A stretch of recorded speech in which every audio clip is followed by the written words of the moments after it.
በእነዚህ ሶስት ነገሮች ፈጣጣ ካልሆንሽ የማዳም መጫወቻ ነው የምትሆኚው።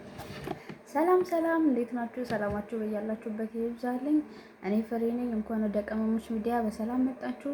የዛሬው ቪዲዮዬ ወደ አረብ ሀገር ለምትመጡ ወይም አዲስ ወደ አረብ ሀገር ለመጣችሁ እህቶች ነው። እንዴት ነው? ዝግጅት ላይ ናችሁ? ዝግጅት በልብስና በምግብ ብቻ አይደለም። ዝግጅት ማድረግ ያለባችሁ ዋናው የጭንቅላት ራሳችሁን ብዙ ማሳመን ያለባችሁ ነገሮች አሉ፣ ወደዚህ ከመምጣታችሁ በፊት ማለት ነው። ምንድነው ያ? የጭንቅላት ዝግጅት ማለት ነው። የጭንቅላት ዝግጅት ስላችሁ ነው መሰላችሁ፣ አብዛኞቹ እህቶች ዝም ብለው በቃ ወደዚህ ይመጡና ሰው አረብ ሀገር ስለሄደ ብቻ ወደዚህ አይመጣም። አላማችሁን እወቁት መጀመሪያ። ምንድነው ወደፊት እኔ መሆን የምፈልገው? ለምንድነው ወደዚህ የምትመጡት? ለምንድን ነው? አብዛኛው ሰው ዝም ብሎ ይመጣል እዚህ። ልክ እዚህ ከመጡ በኋላ እንደዚህ አልተመቸኝም፣ እንደዚህ ያደርጉኝ፣ እንዲያሉኝ፣ በቃ እንደዚህ ከሆነማ እንደዚህ እንደሆነ ባውቅማ አልመጣም ነበር፣ ውሰዱኝ፣ መልሱኝ ወደ ሀገሬ ምናምን አይደለም። አላማችሁን እወቁት። እኔ ወደዚህ ሀገር የመጣሁት ለምንድን ነው? ለመስራት ነው። ሰርቼ ተለውጬ የራሴ የሆነ ገንዘብ ይዤ ወደ ሀገሬ ተመልሼ የራሴ የሆነ ቢዝነስ ከፍቼ እንደ ሰው የተሻለ ኑሮ የራሴ የሆነ ነገር ያለማንም እገዛ ያለማንም ጥረት ለፍቼ ባገኘሁት ገንዘብ የራሴን የሆነ ነገር መክፈት ስለምፈልግ ነው ወደዚህ የመጣሁት። ስለዚህ ያንን አስቡት። ራሳችሁ ወደፊት ምን መሆን እንደምትፈልጉ፣ ምን መስራት እንደምትፈልጉ አስቡ። በዚህ ገንዘብ በምትሰሩበት ገንዘብ ለምን ወደዚህ እንደምትመጡ እወቁ መጀመሪያ። እንደ አረብ ሀገር ሴት ጠንካራ፣ ሁሉን ቻይ፣ ትዕግስተኛ የለች። ማንም ሰው ከሀገሩ ሲወጣ ሀገሩ እያለ ትዕግስተኛ ሆኖ አይደለም። ግን ኑሮ ነው ለመኖር ሲባል የተሻለ ነገር ለማግኘት ሲባል አንገታችንን ደፍተን ህፃን ልጅ የ2 ዓመት የ5 ዓመት ህፃን ልጅ እያዘዘን የምንሰራው ነገ የተሻለ ኑሮ ለመኖር ነው። ስለዚህ ወደዚህ ልትመጡ ስትሉ ቤተሰብ፣ ጓደኛ፣ ዘመድ አዝማድ ማንም የላችሁ። ብቻችሁን ነው እያንዳንዱ ነገር የምታደርጉ የምትጋፈጡ። ብትታመሙ ተኝ በቃ ሞሻል የሚልሽ የለም። ኪኒን ፓራስታሞል እንደዚህ ተወረወረልሻለች፣ ችግር የለባትም። ብትታመሚ ማለት ነው እንደዚህ ያለችኝ በቃ ታመሜ እንደዚህ ያለችኝ ብለሽ መመለስ አትችይ። ስለዚህ ጭንቅላታችሁን በጣም ነው ማሳመን ያለባችሁ። ምንም ነገር ቢሆን ለትንሽ አመታት ዋጋ ክፈሉ። የትንሽ ጊዜ ዋጋ ለመክፈል ጭንቅላታችሁን በቃ አሳምኑት። አይክፋችሁ፣ እዚህም ያላችሁ አይክፋችሁ፣ ተስፋ አትቁረጡ፣ አይሰልቻችሁ። ሁሌ ሲሰለቻችሁ፣ ሲከፋችሁ፣ ስትበሳጩ የወደፊት እራሳችሁን አስቡት፣ ህልማችሁን አስቡት። እኔ እኮ ከዚህ ሲሄድ የራሴ ስራ ይኖረኛል፣ ከዚህ ሲሄድ እኮ ከሰው እኩል እኖራለሁ፣ ያለ ቤተሰብ እርዳታ በራሴ ለፍቼ ገንዘብ ያመጣሁትን ገንዘብ የራሴ የሆነ ነገር አለኝ ትላላችሁ። ባል ካላችሁ ባላችሁ ላይ ሸክም አትሆኑ። ቤተሰባችሁ ላይ መታችሁ አትዘፈዘፉም። የራሳችሁ ቤት፣ የራሳችሁ ገንዘብ፣ የራሳችሁ ስራ ይኖራችኋል። ያንን አስቡ። የወደፊት ራሳችሁን አስቡ። ያንን እስከ መጨረሻው እንደዚህ የራሳችሁ ነገር ኖሯችሁ ለማደግ ቢዝነሳችሁ ከፍ ለማድረግ አሁን ላይ አንገታችሁን ደፍታችሁ ዝቅ ብላችሁ መስራት አለባችሁ። ስለዚህ ይሄንን አድርጉ። አዲስ የምትመጡ እህቶች እንደነገርኳችሁ ነው። በቃ ዝቅ ብሎ መኖርን ልመዱ። እዚህ ስትመጡ ሁሉን ነገር እንደምትችሉ ራሳችሁን አሳምናችሁ ወደፊት ጥሩ ነገር እንዲኖራችሁ አሁን ላይ ዝቅ ማለት እንዳለባችሁ አስባችሁ ነው። በቃ እዚህም ያላችሁ እንዳልኳችሁ አስቡ። አሁን ወደ ዋና ጉዳይ ልግባና 3 ፈጣጣ መሆን ስላለባችሁ ነገሮች እነግራለሁ። አንደኛው ምግብ ነው።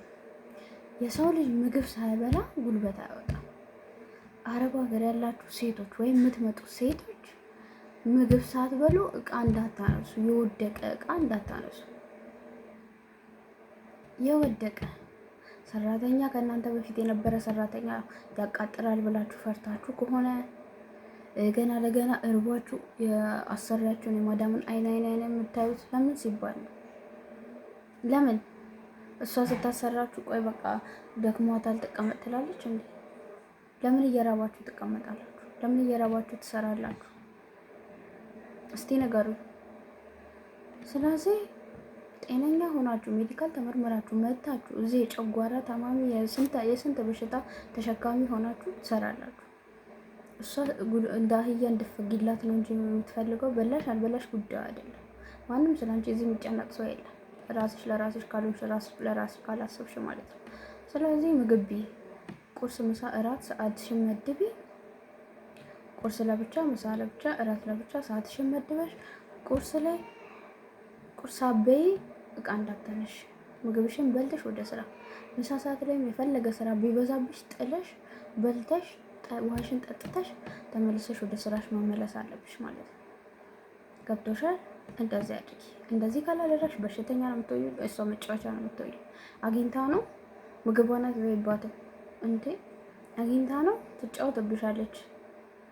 ከጠዋት እስከ ማታ ነው የምታፈጋሽ። ይሄን ስሪ ያነሳጨርሽ፣ ይሄን ስሪ ያነሳጨርሽ፣ ያን ስሪ እያለችሽ ጊዜ እንኳን አትሰጥሽ። ስለዚህ በዚህ ነገር ኮስታራ ፈጣጣ አይናውጣ መሆን አለብሽ። ምግቤን ሳልበላ ነው መስራት አልችልም። ስለዚህ ቁርስ ልበላ ነው፣ ከጠረችሽ እየበላው ነው፣ ልበላ ነው። እሷ ስትመጣ ሰው ደንግጠሽ ሰው የምትወረውሪበት ምንም አይነት ምክንያት የለም። ሳበይ ስለማትሰሪ ማለት ነው። ሳበይ ጉልበት ስለማይኖርሽ፣ ሳበይ ጤነኛ ስለማትሆኚ ማለት ነው። አንደኛ ይሄ ነው። ሁለተኛ ደግሞ የምትጠቀሙበት እቃዎች ላይ ፈጣጣ ሁኑ። ለምሳሌ ባዝሊን ሊሆን ይችላል፣ ሞዴስ ሊሆን ይችላል፣ ግሊሰሪን ሊሆን ይችላል። እነዚህ ነገሮች ሲያልቅባችሁ ወይም ከሌላችሁ አስገዙ። ቀኑ ሙሉ እጃችሁ ሲበጣጠስ ይሄ የሀገር ኬሚካል ዲቶል ምንም ሲነካካ ነው የሚውለው። ስለዚህ እጃችሁ ተበጣጥሶ ታጥባችሁ የምትቀቡት ነገር ያስፈልጋችኋል። ሳሙና ፊታችሁን ያስፈልጋችኋል ልትታጠቡበት። ለፀጉራችሁ ሻምፖ ያስፈልጋል። ስለዚህ አስገዙ። እንዴ እነሱ ጽዱ እንድትሆኑ ይፈልጋሉ። ጸድታችሁ እንድትቀመጡ ነው ይፈልጉት። ከኤጀንሲ ቤት ሲያመጣችሁ ንጹህ እንድትሆኑ ይፈልጋል። ንጽህናዋን ትጠብቅ ምናምን። ንጽህናዋን ትጠብቅ ካሉሽ ደግሞ ንጽህና መጠበቂያውን ማቅረብ አለባችሁ። ኮንትራቱ ላይ አለ። ኮንትራቱ ላይ ምን ይላል? እያንዳንዱን ነገር የማሟላት ግዴታ አለባቸው የምትጠቀሚባቸውን ነገሮች ማለት ነው። ስለዚህ ሳትፈሪ የምትፈልጊው ነገር ካለ የምትጠቀሚበትን አስገዢ ማለት ነው። ፈጣጣ ሁኚ። የሚያስፈልግሽ ነገር ካለ ገና ለገና ፔሬዲሽ መጥቶ ሞዴስ ስላለመጠየቅ በጨርቅ የምትጠቀሚበት ምክንያት የለም። የእውነቴን ነው የምልሽ። ብዙ ሴቶች እንደዛ በፍርሃት ወይም በይሉኝታ እንደዛ ስለ ይሉኝታ አያስፈልግም። እንደዛ አይነት ነገር ይሉኝታ አያስፈልግም። ስለዚህ እነኚህ ነገሮች ሲያልቅብሽም ቢሆን እቃውን አሳይተሽ ያልቆብኛል ያስፈልገኛል ግዢልኝ። በገንዘብሽ አይደለም በራሷ ገንዘብ ትገዛለሽ። ለምን? ኮንትራቱ ላይ አለ። የምግብ የመጠጥሽን የምትታከሚበትን እንደዚህ የሚያስፈልግሽ ነገሮች የምታሟላው እሷ ናት። አንቺ ምንም አይነት ወጪ የለብሽም። ምንም አይነት ራስሽ ፈልገሽ የሆነ ምገዢው እቃ ካልሆነ በስተቀር እነኚህን ነገሮች የምታሟላልሽ እሷ ናት። ስለዚህ ይሄንን አድርጊ። በዚህ ፈጣን ቀሙ። ሶስተኛና የመጨረሻ ዋነኛው እስካሁን ይሄን ቪዲዮ እያያችሁ ከሆነ ቪዲዮ ላይክ ማድረጋችሁን አትርሱ። ሰብስክራይብ በማድረግ ቤተሰብ ይሆኑ። ይሄ የቅመሞች ሚዲያ ሀሳባችሁን አስተያየታችሁን የምትሰጡበት ታሪክ ካላችሁ ሌሎችን ያስተምራል ብላችሁ ታስቡት ታሪክ ካለ ከስር ኮሜንት ላይ አድርጉልኝ። ይሄ ሚዲያ ጥያቄያችሁን የሚመለስበት እርስ በርስ ተነጋግረን ችግራችንን የምንፈታበት እኛ ቅመሞች ይሄ ሚዲያ የኛ ነው ማለት ነው። የምትፈልጉት ነገር ካለ የምትጠይቁኝ ጥያቄ ካለ መጠየቅ ትችላላችሁ ማለት ነው። አሁን ወደ መጨረሻው ስመጣላችሁ ሶስተኛና የመጨረሻ ደሞዛችሁ ነው። ደሞዝ ገንዘብ ላይ በጣም ፈጣጣ ብቻ አይደለም አይናውጣውም። ለምን 30 ቀን ሙሉ መተኛት እያማራችሁ ሳተኙ ሌሊት እየተነሳችሁ እስከ ማታ ወገባችሁ ሲንቅ እየተንቀጠቀጠ እየሰራችሁ ወራችሁ ሲደርስ ዝም የምትሉበት ምክንያት የለም። ብዙ ሴቶች ያስለቀሰ ጉዳይ ይሄ ነው። 4 ወር 5 ወር የሰራችበትን ሳትሰጣት ሸኝታት ሀገሯ ገብታ በቃ አልሰጠችኝም ብላ 5 ዓመት ሰርቼ 4 ወር ሰርቼ የ4 ወር የሰራሁበትን ሳትሰጠኝ ከነፔስታል ያባረረች የሚሉት እህቶች በቸልተኝነታቸው ምክንያት ነው። ጥፋቱ ያነሱ ነው። ለምን እንደዛ አልኩኝ? ቸልተኛ ሆኑ። ገና ለገና እሷ ስለሳቀችልን ማዳም ስለሳቀችልን ስላወራችን በቃ እሷ ጋር ይቀመጥ ችግር የለም ብላችሁ ዝም ካላችሁ ነገ የሚፈጠረውን አታውቁም። ልትጣሉ ትችላላችሁ፣ የሆነ ነገር ሊፈጠር ይችላል። የዛኔ አልሰጥም ብላ ብከለከልሽ የትኛውም ሰው አይከላከልልሽ። ሰርቃኛለች፣ የሆነ ነገር ሰርቃኛለች፣ ወርቄ ሰርቃኛለች። ስለዚህ የእሱ ፋንታ ወይ ትታሰር ወይ ደግሞ ገንዘቧን እኔ ጋር ይቀመጣል፣ እኔ ወስደዋለሁ ብትል እሷን ነው እንጂ አንቺ የሚሰማሽ የትኛውም አካል የትኛውም ሰው የለም።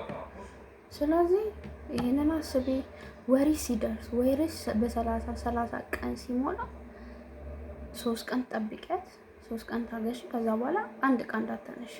ለምን ካለች ገንዘብ ፈልጋለሁ፣ በየወሩ ብሬን ፈልጋለሁ፣ ለቤተሰብ እልካለሁ፣ እዳ አለብኝ፣ ሰው እረዳለሁ፣ የምረዳው ሰው አለ፣ ቤተሰቦቼ ከኔ ይጠብቃሉ። ስለዚህ ገንዘቤን በየወሩ ፈልጋለሁ፣ መሰራበትም ፈልጋለሁ በየወሩ ብለሽ ገንዘብሽን ተቀበይ።